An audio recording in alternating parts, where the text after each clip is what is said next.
میں نے جو تشدد برداشت کیا، جو ظلم میں نے دیکھے ہیں، میں نے ڈیسائیڈ کیا کہ میں اپنے بچوں کو کبھی کسی قاری صاحب کے پاس نہیں لے کے جاؤں گا، کبھی کسی بھی مولوی کے پاس نہ بھیجیں، چاہے وہ امام کعبہ ہی کیوں نہ ہو۔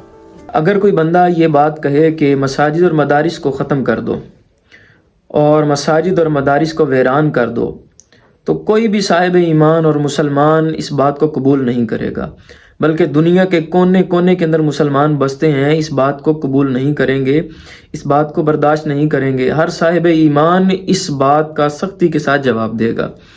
اس لیے کفر نے بڑے اپنے بندے لانچ کیے اور وہ بڑی تدبیر کے ساتھ، غیر محسوس طریقے کے ساتھ اسلام، مساجد اور مدارس کے خلاف جو ہے نا وہ پروپوگنڈا کر رہے ہیں، جن کے اندر یہ گزشتہ دنوں میں ایک یوٹیوبر نے بھی بات کی کہ اپنے بچوں کو کبھی بھی قرآن پڑھنے کے لیے مساجد میں نہ بھیجنا، کبھی بھی مدارس میں نہ بھیجنا، کبھی بھی قاری صاحب کے پاس نہ بھیجنا، نہ قاری صاحب کو گھر بلانا، بالکل نہ کرنا۔ کیونکہ جناب نہ تو یونیورسٹیز کی وہ ویڈیوز لیک ہو رہی ہیں، نہ یونیورسٹیز کے اندر کوئی نشہ آور چیزیں ہیں، اور نہ ہی پاکستان کے 90% جو خودکشی کے معاملات ہیں وہ یونیورسٹی سے جڑے ہیں۔ یونیورسٹیوں کے اندر تو ساری تہجد گزار ہیں، وہاں پہ تو ہم بات نہیں کر سکتے، مساجد کے اندر ہی ساری خرابیاں ہیں، مدارس میں ہی ساری خرابیاں ہیں، اس لیے ہم مساجد پہ بات کرتے ہیں، مدارس پہ بات کرتے ہیں۔ یہ سستی شہرت کے لیے یوٹیوبرز جو ہیں نا اسلام کے خلاف بات کرتے ہیں اور مدارس کے خلاف بات کرتے ہیں۔ یاد رکھیں، مساجد کو آباد کرنے والے اور مدارس کو آباد کرنے والے صاحب ایمان ہیں، ان باتوں سے مساجد آباد نہیں ہوتی، ویران ہونے کا سبب ہے۔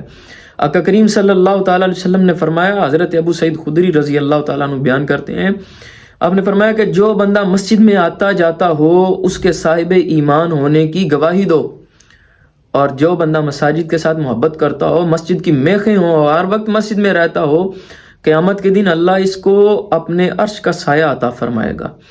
اور یہ باتیں کر کے ان کو یونیورسٹیز میں کچھ نہیں نظر آتا، یہ باتیں کر کے یہ کیا ثابت کرنا چاہتے ہیں؟ مساجد اور مدارس کے خلاف کون سا پروپیگنڈا جو رہ گیا ہے کرنا چاہتے ہیں؟ کبھی پابندی لگا دی جاتی ہے، کبھی ان کے اوپر الزامات لگائے جاتے ہیں۔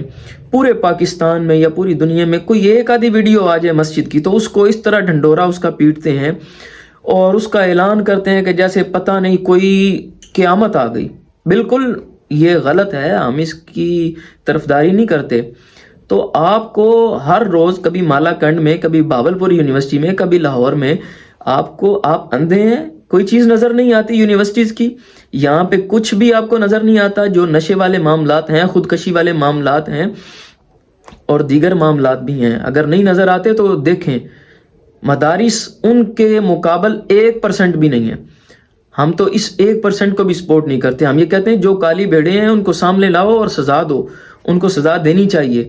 اور اسلام، مساجد اور مدارس اسلام کے قلعے ہیں، ان کو آباد کرنے والے تا قیامت رہیں گے انشاءاللہ۔ جب تک مساجد، مدارس کو آباد کرنے والے ہیں، ان لوگوں کی سازشوں کی کوئی پرواہ نہیں ہے۔